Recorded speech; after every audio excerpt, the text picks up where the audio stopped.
Hello, everyone. It's Monday, June 1st, and we've got a good bit of stuff to go over today, but unfortunately, we have to start with our 75th death. We lost another individual, a 96-year-old male from Fayette County.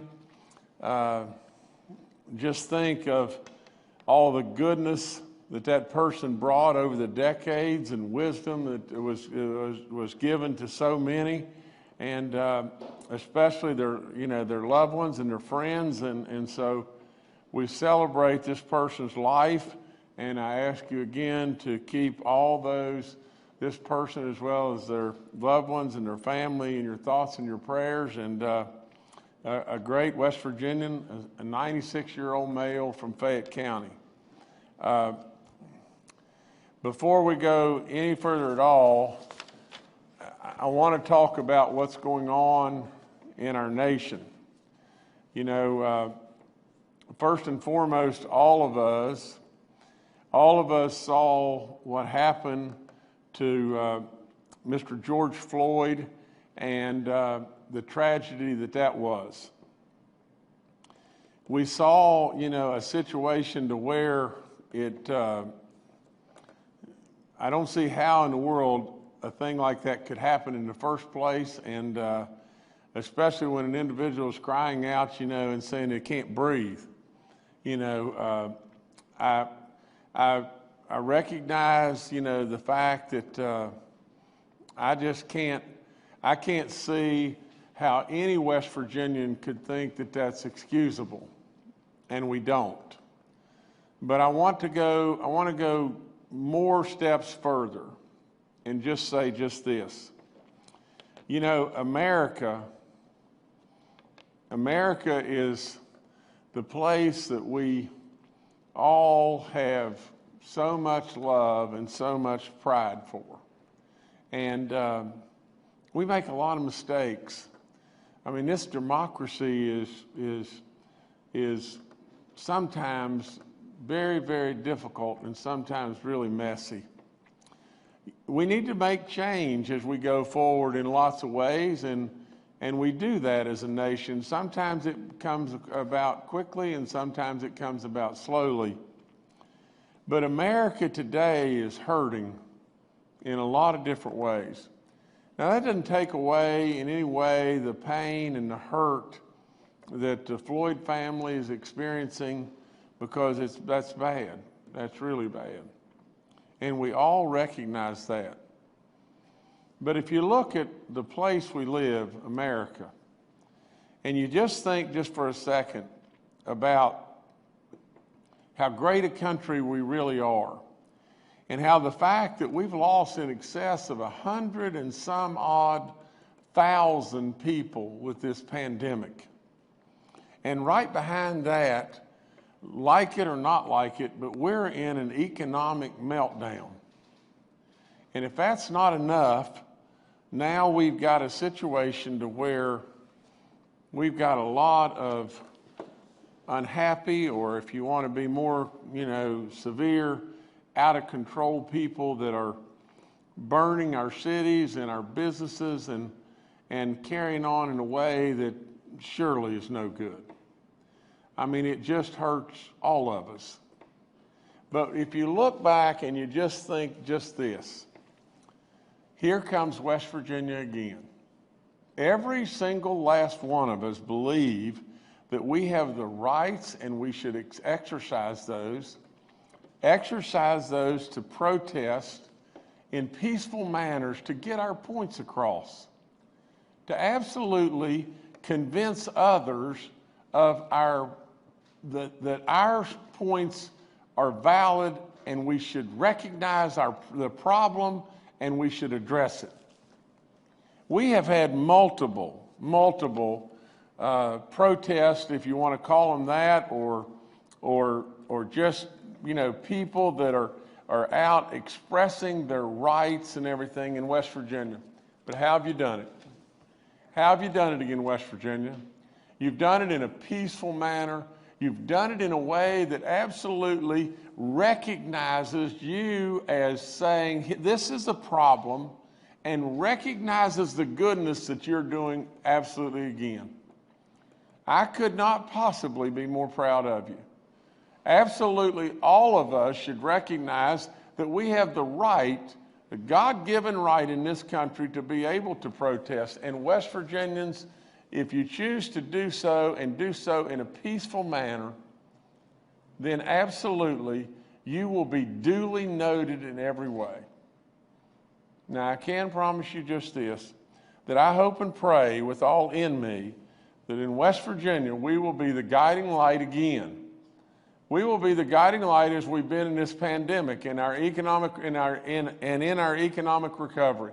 We will be the guiding light that will move us forward in a positive way, in a good way. I listen so closely to people from the Martin Luther King family and how they express their views, and their views are exactly like the West Virginians are doing and have done already. Their views are exactly this. Why resort to violence and things like that? And if you just think about it, in a lot of these cities and what's going on is there's people from out of state that are coming into these cities and recruited by people that really want evil. And as they bring them into these cities and everything, I will promise you, if they bring them to West Virginia, they will find out that they will absolutely not be welcomed in the most stringent ways. So, I would tell you just this. West Virginians, follow those of the Martin Luther King family. Follow those thoughts and prayers and guidelines of strength, and strength without violence, and strength that has carried us to where you are again right now, West Virginia, first and front and foremost. I just got off the phone, or just got off a teleconference with the president, the vice president, the attorney general. There was lots and lots of people on that call, and all of them were speaking of the goodness of protesters and the badness. And so we need, as West Virginians, to continue to just do the great stuff that you're already doing. I'm really proud of you, really proud, because I know the situation that happened in Minneapolis, was terrible. And so as we move forward, West Virginia, just keep doing all the great stuff you do, from the standpoint of all those out there in law enforcement and everything. Know that I stand rock solid with you, and I'm so proud of you, it's unbelievable. And to be perfectly honest, you're showing all kinds of wonderful restraint, but at this time, what we should do is express our voices by peaceful protest, and absolutely we should go forward and do that in West Virginia in a way that makes us greater and greater and greater. I could never in the world express it more bluntly than to tell you just how proud I am of you and how good and that you are, and absolutely I understand your frustrations and all that, and we want to try to help in every way. But you are setting an example that absolutely cannot be topped. Just keep doing great stuff, West Virginia. Couldn't be more proud. Now,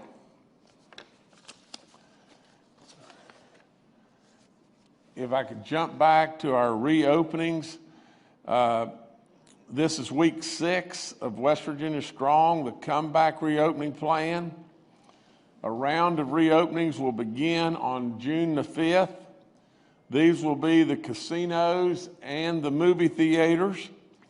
There's guidance available on my website, to all, the guidances that we should expect the movie theaters and the casinos to abide by. On June the 8th, we will allow youth low contact sport practicing to begin, with games allowed on June the 22nd. We should always know just this too. Every bit of this is a fluid situation. It is just as fluid as it can possibly be. And if we get something that jumps up and jumps at us and everything in an ugly way, we'll adjust.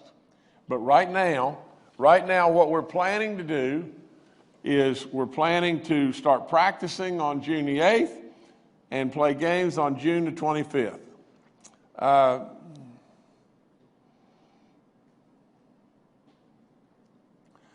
Okay, they just handed me a sheet of paper that I wanted to make sure what it was.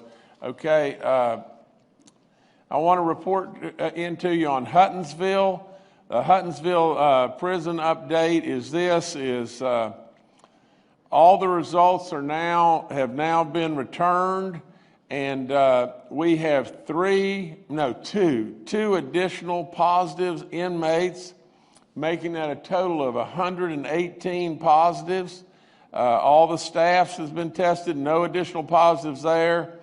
We've tested 149 inmates at other facilities with 0 positives. That's really, really good stuff. The Division of Corrections is surely on top of this, and they're providing constant updates. And I want to thank the Division of Corrections, the Department of Homeland Security, and the National Guard for all their work in responding to this outbreak. You see, at the end of the day, what we've done here is we've run to the fire again.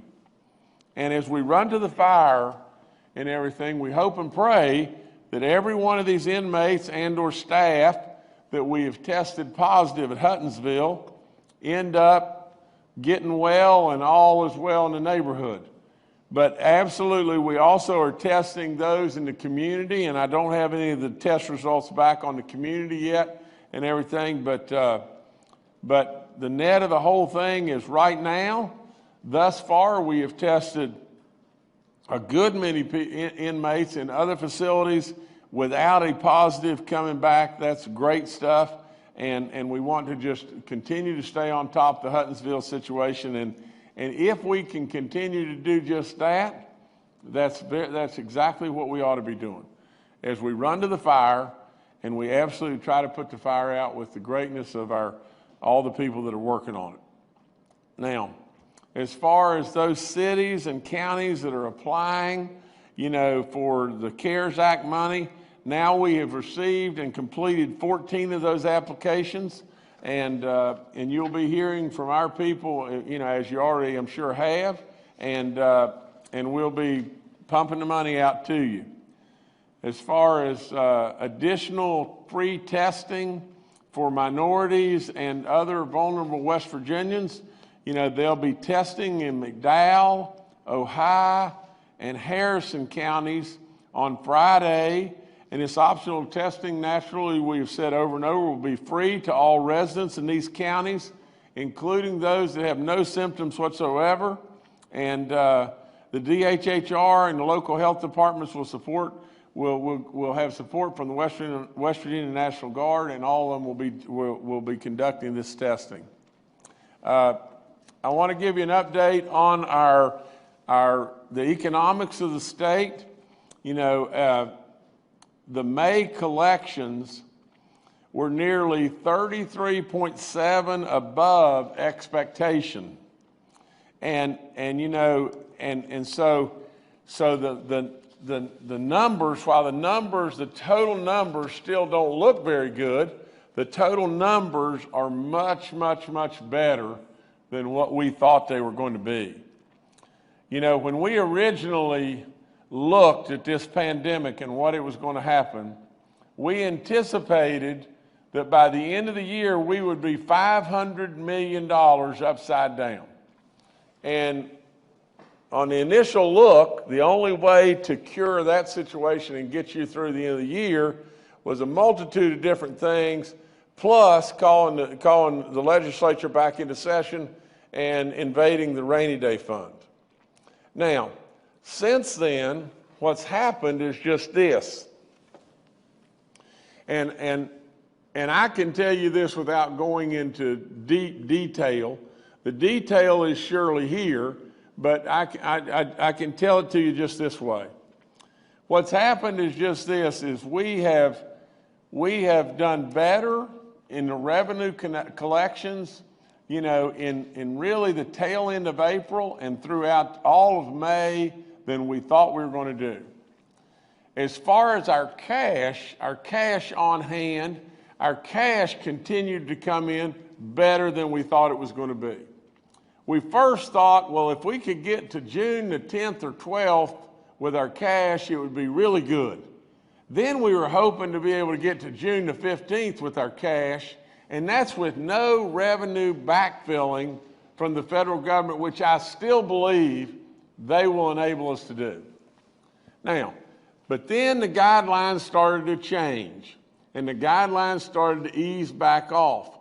And so from the guidelines changing and easing back off, like I've told you that they were going to do, then what's happened now is we've been able to come back, and probably we will be able to pick up an additional $150 million plus or minus. Now, as we're able to do that, this amount of hole in the bucket just gets smaller and smaller and smaller. And the cash to get to the end of the year now looks like it is absolutely solid, that we will be able to get to the end of the year, June 30th, with good, solid cash, and we'll be able to make that. So that's what I've said over and over about this, from the standpoint of calling us back, invading the rainy day fund. I don't think right now we need to do either one, and I'm very, very hopeful that there's going to be an additional stimulus or a changing of the guidelines that's going to allow us to get really right in and be able to backfill those revenue dollars.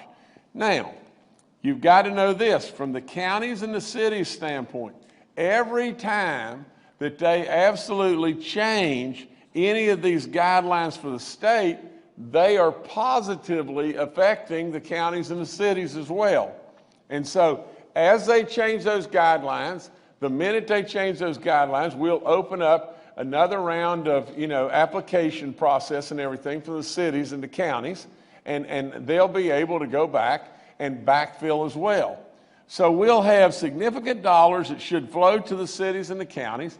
I am very, very, very hopeful that we will have some dollars that we can play with and look at how we can best help our small businesses. But in addition to that, we've got to help the mothership, and the mothership is the state. The state has got to stay on solid ground, because if the state's not on solid ground, the cities and counties won't be on solid ground either. Now, you've got to understand, though, that without question, you know, in the month, when we finished the month of April, well, let me go back. When we finished March, we were like $6 million short of estimate of where we thought we were going to be. Now, at that point in time, if we don't have a pandemic, in April and May and June, we would eke past our estimates and absolutely end up in a surplus in a year that early on, if you'll remember, we were looking like we had to make $100 million of budget cuts and go in and cut individuals and everything mid-year and make cuts, whether we laid people off or did some systematic cutting, whatever it may be. And we've avoided that for sure. And then along came this pandemic. And so, for all practical purposes, we were totally shut down in April. And all of a sudden, in the month of April, that $6 million hole that we were in March went to $198 million hole. And at that point in time was when all of my advisors were telling me, Governor, you're going to be at a $500 million shortfall. And so what we've done is we've gone to work. We've done everything that you can possibly do. We've pushed the federal government on the easing of guidelines, and they have. And so today, May, which we were anticipating would come in at $60 to $70 million of shortfall, May came in at $37.6 0.7 shortfall. So May was significantly better, and we are now at 236.4. And we have not backfilled any dollars that the guidelines are allowing us to do. Now, the other thing you've got to remember is this. We shifted to July 15th, $200 million of income tax collections. If we'd had that $200 million on April 15th, for all practical purposes, you'd be $36 million in the hole right now. And so that's sitting out there in July. But in addition to that, there is significant backfilling that we can do against this 236 right now. And as we go through June with the guidelines and everything we have, you know, like I've said over and over and over, we're going to be okay. I mean, West Virginia economically is going to be okay.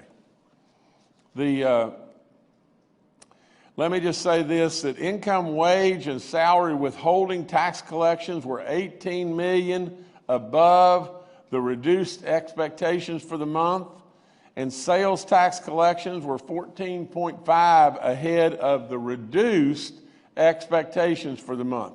Now, what that means is this, is those numbers of 18 ahead and 14.5 ahead were numbers that were ahead of the numbers that were put together in April that said we're going to be $500 million in the hole. So while the numbers are still net not great, we're trending in the way that West Virginia economically is going to be fine. Last thing I've got is the thing that I just keep beating every day, and that is just this, the census. Please get counted, West Virginians. It is terribly, terribly, terribly important. And please do this. Keep all those that we're seeing on television right now in every way, plus this terrible devastation of this pandemic that has absolutely ripped through all of us in every way. Please keep all those people in your thoughts and your prayers, and let's pray for goodness and peace and change and all the different things that we may need in this nation as we continue to grow and try to reach out and love one another as best we possibly can. Thank you. All right, thank you, Governor. First, let's go to Major General Hoyer with the West Virginia National Guard. Good afternoon. As we enter the 80th day, just want to highlight a couple of milestones. I know the Secretary will talk later about the significant number of testing went on this weekend, over 3,000.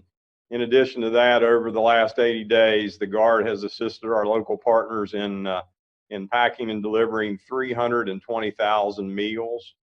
We've engaged with 793 businesses in support of subject matter expertise, sanitization, and other activities. 101 medical facilities have been assisted with training and PPE training as well. We've assisted with broadband development implementation for local areas that needed support for telemedicine, have assisted our partners at Workforce West Virginia based on the governor's direction to deal with backlogs that occurred, supported DHHR with over 9,200 COVID mapping assignments, supported test lanes that have supported over 10,000 individuals being tested. And just to put in perspective, one task force that provides support of our multiple task force engaged have driven in the last 80 days 125,000 miles across the state of West Virginia. In other words, 5 times around the world. So Governor and I both appreciate the great work of the Guardsmen, our local partners, our state partners, and all that have been engaged in these initiatives going forward and doing the best that we can to take care of all the citizens of the state of West Virginia. Thank you. Thank you, General. Next, we'll go to Dr. Clay Marsh, our coronavirus czar. Well, good afternoon. It's wonderful to be with everybody. Today, I want to report that our R naught, or our actual value, is close to 1. And as we know at that level, that means that the virus has started to sort of equilibrate where, if it goes over 1, that implies the virus is starting to spread. And if it's below 1, that implies that the virus is slowing down its spread. One thing I'd like to touch on today is the impact of this virus on rural America. And when the virus first started in China and then moved to Europe, then mostly the first places that had a lot of challenges with COVID-19 were in metropolitan areas and areas of more connectivity. We live in a very interconnected world. And so things spread quickly. And on the first phase, we saw a lot of big cities with a lot of people, populated places like New York City that really, really struggled with COVID and still has many challenges to go. Similarly, we saw other population centers in New Jersey, in Connecticut, et cetera, Washington State.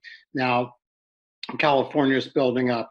But I think what's really important for us in West Virginia, by being the most vulnerable state in the country, we now know that the secondary effect on the kind of the second round as we in this suppression stage or the hammer stage and start to reopen, come back together, the dance, as Thomas Puyo has called it, where we're learning to live with the virus, that secondarily many rural places in our country are being affected by the COVID virus now.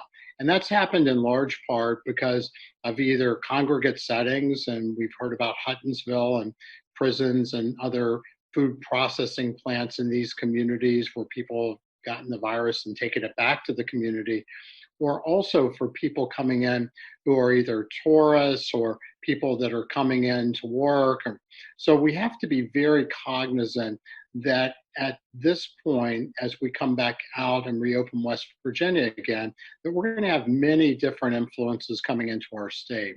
And as we open up our wonderful tourist destinations and open up the beautiful state of West Virginia to our neighbors, then it's really, really important that everybody pays special attention to protecting yourself and protecting your neighbors and protecting the state by doing the things that we have talked about. And I won't belabor again, but recognize that this next phase of the virus, and it may be better during the summer as people are outside and UV light makes the virus live less long, but we still have the potential to get infected and to spread that infection to other people. So as you have been doing such a great job so far, keep it up, West Virginia, but pay particular attention to this part of the cycle of dealing with the COVID virus, because in many ways, this part is going to be the trickiest and perhaps the most dangerous to the rural parts of our communities that house so many vulnerable people. So thank you. All right, thank you, Dr. Marsh. Next, we'll go to the West Virginia DHHR with Secretary Bill Crouch and Dr. Kathy Slim. Good afternoon, everyone. I want to talk just a minute about one nursing home in the state. Sundale Nursing and Rehabilitation Center in Monongalia County was our first nursing home to have a positive COVID patient. That was on March 22nd. Just received a text from them a short time ago to tell me they are COVID free. I responded with a congratulations and thanking them for what they did. Their response was to thank the governor that on March 23rd, the governor activated the National Guard to go up and test patients and employees at Sundale Nursing Home. So I want to thank the CEO, Mike Hicks, and Dr. Carl Schrader, the medical director, and also the employees. The employees are truly the heroes in this. They, as the governor says, they go to the fire, run to the fire daily. And this is a situation where, being the first in the state, not knowing what to expect, those employees ran to the fire every day in and day out and day in and day out until at this point, they can have a little celebration that they've beat this disease at this point. So we appreciate what all of you have done, and thank you. And we thank the governor for his immediate response to this and facilitating the testing of the employees and keeping this outbreak to a minimum. So with that, Kathy's going to give a report on some other facility testing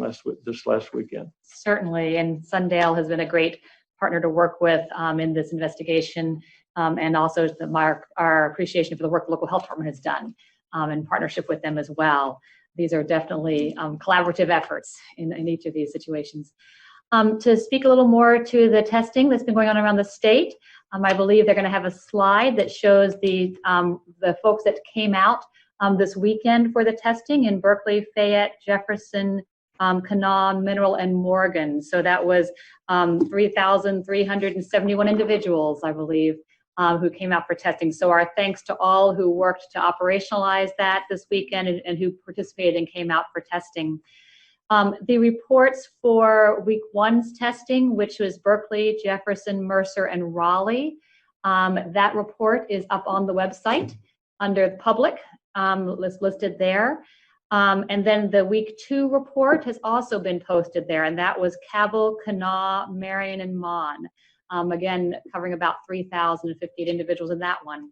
That was the May 22nd, 23rd testing. So that's been posted and available for your review if you'd like to see that. And then finally, a separate initiative, the governor referenced the testing in Randolph County.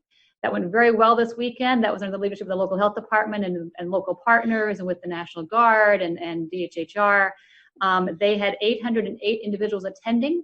And so far, with about 70% of the results in, everything has been negative so far to date. More to come. Thanks so much. All right, thank you both. Once again, we're holding today's briefing with media members joining us virtually to practice good social distancing. The first questioner we have today is Steve Adams with Ogden Newspapers. Yes, Steve Adams of Ogden Newspapers here. In regards to your comments about the protests and praising West Virginia, I know the Associated Press was also reporting information out of that conference call you were on this morning, where President Trump had basically told governors that they needed to have stronger reactions to what was going on. Obviously, peaceful protests have taken place in West Virginia. But should those turn unpeaceful, have you all discussed exactly what the state's plans would be should that circumstance happen? Thank you. Stephen, the definition of unpeaceful, I guess, is somewhat difficult, but if you were to say the situation turns violent or the situation turns rioting, then absolutely I would instantly call in the National Guard, and I would call them in a forceful way. Let's hope and pray that we don't have any type of situation like that, irregardless of anyone's color of skin or whatever it may be. We cannot have people that are, and I just can't fathom that would come from any West Virginians, but people coming in from out of our state, from out of state, fanning, evil fires and everything, can cause a lot of problems, and I will promise you that those people will not be greeted in a very hospitable way. The police efforts in our cities and our counties are, they're the first line of defense, but at the same time, we don't need a first line of defense right now. What we need is just this. We need people to express their right of freedom of speech and freedom to be able to protest and freedom to get their points across and everything in a positive way. And we welcome that. We welcome that. And I would be the first to say, with all in us, all of us, watched that horrific event that happened with Mr. George Floyd, and it was terrible. It was beyond all comprehension terrible. We get it. We get it. That's all there is to it. And we cannot have things like that going on. But absolutely, there is nothing to gain by people turning violent and rioting and burning their own stores and their own cities down. It is absolutely just inexcusable to me. And so let's hope and pray we don't get to anything like that. And I don't think we will in West Virginia. All right, thank you, Steve. Next, we'll go to Kenny Bass with WCHS and Fox 11. Thank you. This is Kenny Bass with Channel 8 and Fox 11 in Charleston. Governor, I'm going to mix the two big headlines, the two big stories that we're dealing with. And one is the atrocity that happened in Minnesota, and the other is the continuing reaction to the COVID-19 pandemic. Your safer at home order, and this may seem trivial, but I just want to try to get an understanding of what your thinking is on it. Your safer at home order says that we're going to limit gatherings of 25 or more people in public just to be cautious and to maintain social distancing and masks and everything like that. And obviously this weekend that kind of went out the window and there wasn't much enforcement. Is that going to be the way we go forward, that some events are just so politically and societally tinged with emotion that we're going to back off from the COVID-19 precautions? Or is that something that hasn't been addressed, or is it something that's going to change as we move forward? Well, Kenny, first and foremost, let's hope and pray that we don't get into a situation to where, that is going to cause us more exposure to COVID-19. We all know, I mean, it's like, I hate it like crazy in every way to see that terrible event happen in Minneapolis from the standpoint of just this. The reaction is everywhere. I led off by saying, I don't know how, America is one strong place, but I don't know how much more America can take. I mean, there's 3 cannonballs right to the stomach, boom, boom, boom. Pandemic, an economic meltdown, and now this, to where people are torn apart and literally, good people are just ripped apart and everything. And so as we go forward, I hope like crazy that this is not going to, blossom into a situation that's going to cause us more and more potential, COVID-19 problems. We have a right of free speech, and we should treasure that always. We welcome peaceful protest. I would say, going back to Dr. Marsh, if you were in a peaceful protest with a gathering in excess of 25 people, surely to goodness, please at least wear masks and stay a little bit apart, as apart as you possibly can. And all I can do is urge people to be responsible in their conduct and what they do, and protect themselves against this terrible pandemic and this terrible disease. All right, thank you, Kenny. Next, we'll go to Charles Young with WV News. Hi, this is Charles Young with WV News. I'd like to kind of follow up on what Kenny said. I'd like to have Dr. Marsh weigh in. From a healthcare perspective, what do we think the impact of these gatherings around the state are going to be in our coronavirus fight? Governor, do you want to start? Do you want me to take it? No, go ahead. So thanks for the question. I think that, it depends on how we behave. I mean, ultimately, as the governor said, we both cherish our First Amendment rights to free speech and to demonstrate peacefully, but we also know that the coronavirus, COVID-19, thrives on person-to-person contact. we have seen our R0 value, our reproductive score, the way that COVID spreads, starting to inch up around the country as well as here in West Virginia.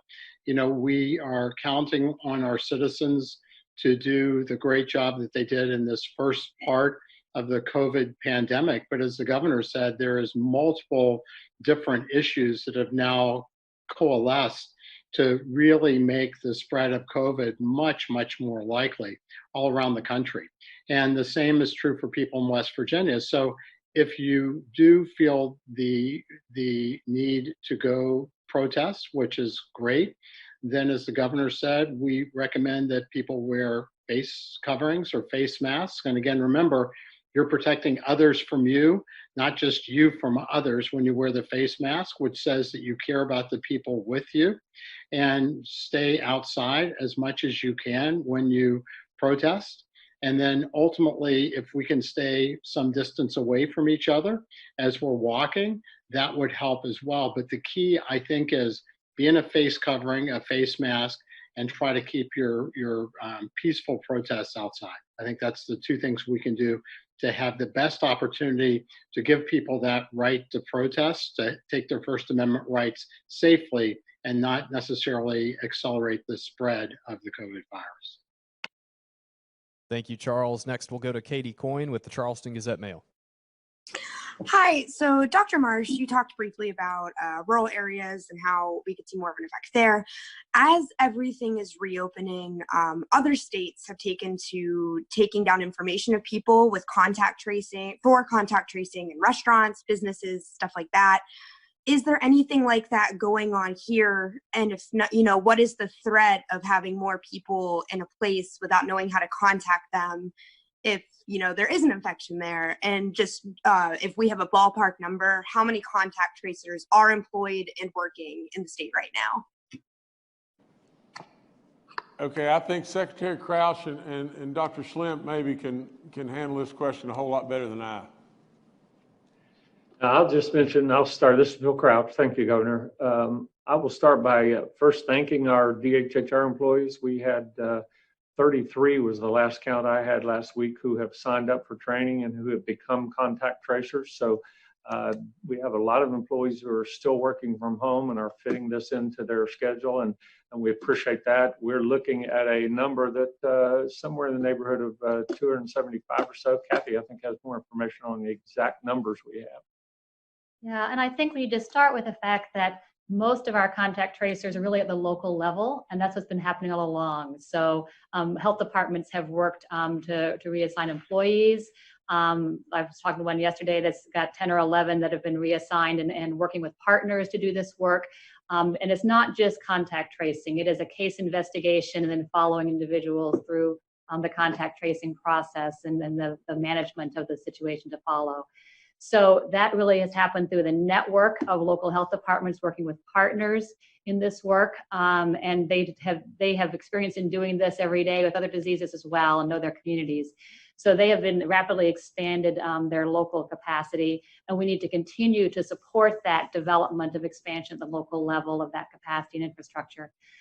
We are also, as Secretary Crouch and others have mentioned, and as we've been guided federally as well, really building some additional supports so that those can rapidly be shifted and moved as necessary to support localities when they are needing surge. And so that is what's actually underway. That is what the Secretary spoke to in terms of right now. We have utilized both some volunteers and some reassigned DHHR employees, trained many of them, I think 70 or 80 in the last week or two along those lines, have deployed some for use in local communities and continue to work with that. The other piece that's really important that goes with that is upgrading the IT systems that will allow people to more flexibly enter the information and visualize and use the information to follow up. So it's an evolving system and one that's going to keep growing more actively. All right, thanks, Katie. Next, we'll go to Tori Yorgi with WSAZ. Hi, this is Tori Yorgi with WSAZ. I know we've had a few questions on it and touched on it briefly, but I've had several business owners call into the newsroom concerned about after spending thousands thousands of dollars reopening their business. If another shutdown were to happen, would they have to close again? They say that, it's really detrimental to their businesses, and with all the protests going on, they're just worried. So should they be worried? Do we see this coming up in the future? Well, that's for me to answer.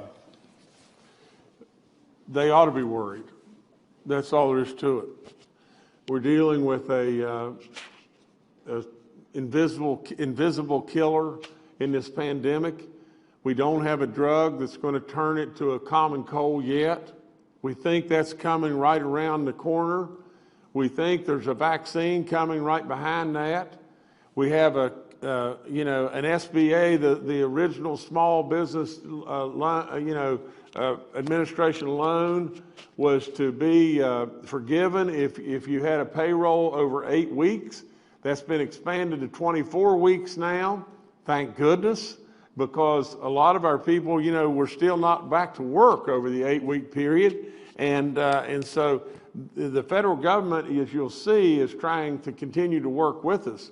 And now we have a situation to where, there's activity across our nation that's surely not the type of activity that we want to see from the standpoint of a lot of people are being endangered and businesses are being burned, and a lot of issues that we've got going on there as well. So absolutely they should be concerned, but I want to end by saying just this. In West Virginia, you are surrounded by the very best people in the land. We don't have people burning buildings. We have the most kind and civil and voiceful protests that could possibly be. And I don't even know if voiceful is a word or not. But nevertheless, what I'm trying to say is those people that are protesting in our neighborhood, or in our cities, or at our capital, are doing it in a way to show how strong their voice really is. They're not doing it in a way of violence or harm. They're doing it in a way that they are not happy with what's going on. And that will get results and everything. Now, from the standpoint of our businesses in West Virginia, you have a state that is not economically melting down. You have a state that is in pretty solid ground. And as we move forward with the additional guidelines or stimulus backfilling, you have a state that is rock solid. You have a state that was producing surplus after surplus and going in the direction that we wanted it to go in.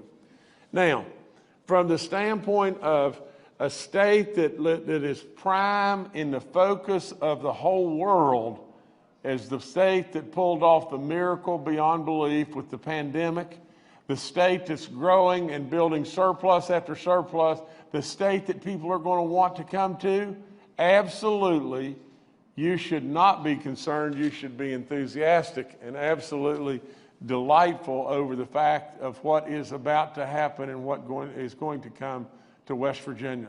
More and more job opportunities, more and more goodness for our people is right around the corner. Now, that's what I think is going to happen, but at the same time, I'm always concerned. So it's a great question. I wish to goodness that I could just alleviate all the concern and say, the federal government, the stimulus package is going to be perfect. All of our conduct is going to be perfect. And absolutely we're just going to take off West Virginia and go. Some way, somehow, we're going to pull that off, but I can't tell you that there's not going to be some rough seas in front of us. All right, thank you, Tori. Next, we'll go to Brad McElhenney with West Virginia Metro News. Hi, Governor. Hi, everyone. Governor, I'm curious about your impression of the call with President Trump and others. I'm seeing some news reports that President Trump urged the nation's governors to use force and take back the streets, and that the president may have called some or all governors weak and urged them to dominate protesters. How would you characterize that call? Well, to be perfectly honest, you know, the president always just speaks up and speaks his mind. He's really, you could tell that he was surely frustrated. Frustrated from the standpoint that that he sees what's going on in this great nation. You know, he's dealt with this pandemic. He's watched 100,000 plus people die. He sees the magnitude of the issues and the problems, and he knows without any question that the looting and the violence has got to stop. Just think about it for just a second. If the looting and the violence doesn't stop, what's going to happen? Are we truly respecting Mr. George Floyd? Are we truly doing that? If in fact what happens is we end up losing a lot of other people, or we end up losing the most innocent of all, you know, are we doing the right thing there? Of course we're not. And so therefore the president is saying, we've got to stop it, and we've got to stop it right now. Now surely it may be words that you or whomever may think, well, those words are too tough, or those words are this or that and everything else. But that's how the president speaks. That's just his lingo and everything. We've got to always remember, you know, President Trump came from New York and everything, and those people speak their minds. Well, I don't have a problem with that. I really don't. I think really and truly that's how we should be in a lot of ways. We should speak the truth, and we should speak our minds and everything. Now, I'm sure he was frustrated today, and at the end of the day, though, we surely can't sit back and watch our White House burn to the ground, or our cities in you know, whether they be in LA or New York or Philadelphia, just torn all to pieces and everything, because a lot of the very people that are causing all these problems, you know, are the people that shop in those stores, and they go get their groceries, or they go get their medicines there. You know, we can't sit back and just say it's okay. Well, I mean, it's not okay to do that. All right, thanks, Brad. Next, we'll go to Dave Mistich with West Virginia Public Broadcasting.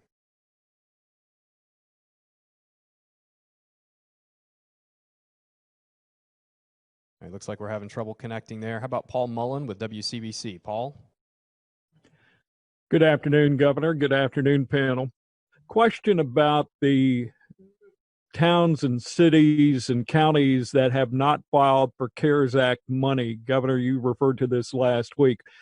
Is there a reason for that? Do they have are the applications highly technical in nature? Is it a staffing problem? Is there anything you can do to help? Well, I think all the time that there's always something that I can do. You know, I go back to my dad. Remember about the story I've told you many times about me standing in front of his desk and saying, Dad, there wasn't anything I could do. And all of a sudden, I found myself, you know, with his hands around my shirt and me hitting the desk and him saying, Dad gum you. And he didn't say Dad gum you, but he said, you know, dang you, there's always, you know, there's always something you can do, and you better, dadgum, always remember that. Well, the long and the short of it is just this, is I will always believe that I'm here to be able to assist and help. Now, as far as a staff processing, no, that's not the issue at all. You know, the problem, the way I see the whole thing right now, is that the application process to be able to qualify is so direct to COVID-19 that it makes it very difficult for people to realize that you know, of how they can recoup dollars the way the guidelines are right now. As the guidelines change, as I've said so many times, as those guidelines change, that absolutely the cities and the counties will be able to access dollars that today they don't think they can do. You know, so the amount of applications we're getting in are nowhere close to what we are hopeful that people are going to send. But I encourage them in every way, you know, that to go ahead and send their applications, even though at this point in time, you know, that from the county standpoint and the city standpoint today, the guidelines are difficult and they're too restrictive, but we are getting new guidelines right along. And so I would say that even if your amount of dollars that you're sending in and everything, or you could send in maybe minuscule today, at least get in the process and start sending them in. All right, thanks, Paul. We'll try Dave Mistich one more time. Dave? Thank you. Governor, this question's for you. In seeing, you know, some of the reactions to some of these protests around the country, you know, there's been reports of journalists being met by you know, police officers using force. There's been protesters that have had force, you know, used upon them.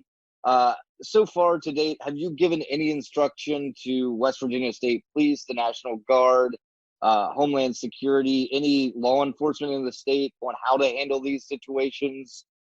Should protests, you know, go sideways in any particular way? Well, first and foremost, all these agencies you're speaking of have all kinds of protocol on how to handle, how to administer force, or how to handle situations, and all of them. We've talked to all these agencies and everything about the right and proper way to do everything. I believe that they train regularly on this, and I just can't fathom. I can't fathom one of our West Virginia police or National Guard or whoever it may be behaving in the way that with what happened with George Floyd, or Mr. George Floyd in Minneapolis. That's not going to happen in West Virginia. And the West Virginia police forces and the West Virginia State Police and the West Virginia Guard and everything, you know, we're not that. And so, but at the same time, you know, from the standpoint of what is going on today, well, every situation in the world is going on, good and bad. And so we've got to be on our best game as far as how to handle this, because people are hurting and people are frustrated, and at the same time, we've got to protect our properties and people's rights to those properties, and we've got to police and to protect our people as well. So I don't see a problem in West Virginia today, and I hope and pray that we don't end up with a problem, because if we end up with a problem, I'll react, and I'll react immediately. You know, we're not going to let our cities be burned down and everything, and not end up with a lot of people arrested, and I just hope and pray we're not going to get into anything like that. All right, thanks, Dave. Governor, I'll turn it back to you. Well, it's not been a very good day from the standpoint of the fact that we lost another West Virginian. We've got a thing that's going on in our country that is not good. You know, we've got a lot of upset people and frustrated people, and then we've got a lot of actions of people, you know, that are infiltrating those people and pushing them to some level of violence and everything that is not producing a good day. Now, I will say this though. West Virginia has done so good, and you have been the beacon of our nation in almost every way. And I pray that absolutely you will continue to be that beacon. You know, West Virginia was always a place where everybody kind of kicked around and looked down on and everything, and oh, how you've changed that. And you've given me the honor of leading you into that change. And I pray in every way that we'll continue to just show the world just how good we really are. I congratulate Sundale Nursing Home, you know, on the good stuff and good work that they're doing there. I congratulate all those that ran to that fire as soon as that fire broke out. As the same, whether it may be at Huttonsville or wherever it may have been, you know, we have done so much good, but all that good will be eradicated if we start doing things that absolutely cast bad, dark shadows on West Virginia. You know, we don't need thunderstorms that are going to cause us problems. We need change and voices heard, and they will be duly noted.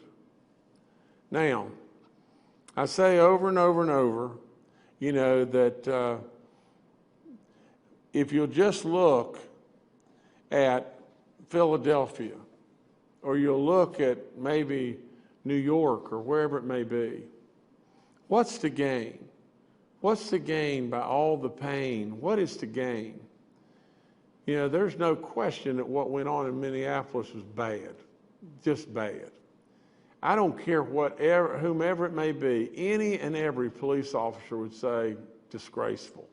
That's all there is to it. But absolutely, we've got to go on. And we've got to look at voicing ourselves in a way that our voices are really heard. When you get into this situation here, you get people that are pushing back. You got one side that's saying, for crying out loud, I'm not going to listen to those people, I'm going to push back. And you got another side that's saying, let's push even more. And before you know it, you've got losses of lives, and you've disrespected Mr. George Floyd in lots of ways. We don't want to do that in West Virginia. Let's continue to do all the goodness that we already have over and over and over. And before I go, I want to just say just this. In Nicholas County today, we are groundbreaking. They just gave me this just a second ago. You know, we had a great big issue up in Nicholas County and everything, and, you know, about moving the schools or consolidation and all that kind of stuff. And look what, by working together, we got worked out. You know, there was a lot of people that were upset here too. You know, we didn't do anything violently or anything like that. People just voiced their opinions, and look what happened from the voicing of those opinions. Now, people were absolutely, you know, very, very strong voices on both sides of this issue. And as we work through all the wickets, just think about this. We are breaking ground today in Nicholas County, West Virginia, to where we are building a pre-K through 12 facility, major renovations to the Cherry River Elementary School, and we're building a Richwood middle high school from grades 6 through 12, and all that is happening today. We're breaking ground in Richwood. In addition to that, we're building a new Summersville Middle School serving grades 6 through 8, and in addition to that, we have a new comprehensive Nicholas County High School that includes career and technical center with advanced curriculum, and all of this together totals projects that we are doing in Nicholas County, where we're breaking ground today of, get this number, $177 million. It required a 10% match from us, or $17.7 million from the state, of which we were able to do, and therefore just think of what happened when we said we were closing the Richwood High School and we were moving this and doing this, and we had everybody all up in arms and everything. And look what we did. Everybody voiced their opinions. Everybody worked on it. All the legislature worked on it. Everybody here worked. And we worked in a way of voicing of opinions. There was some level of protest. And at the end of the day, $177 million land in Nicholas County, West Virginia. Not only will we reap benefits from all the construction that's going on there and all the multiplier effect of all those dollars within our state, but those kids and those teachers will now have new facilities to be able to work and do the great work that I know they're going to do. So let that be our beacon. Let that be a beacon today of how we do stuff in West Virginia. So they just handed me this. I had no idea what I was going to say in regard to this, but absolutely, I truly believe that the good Lord, gives me the thoughts and the ideas, and I'm just here as his vehicle. So with all that being said, again, West Virginians have just shown how great they are right there in Nicholas County, and the results are off the chart. And so let's just continue to make more and more and more goodness happen in West Virginia. In some way, we'll get over the hurtfulness and maybe improve things substantially in lots of ways for lots of different good people. So anyway, thank you so much. God bless you.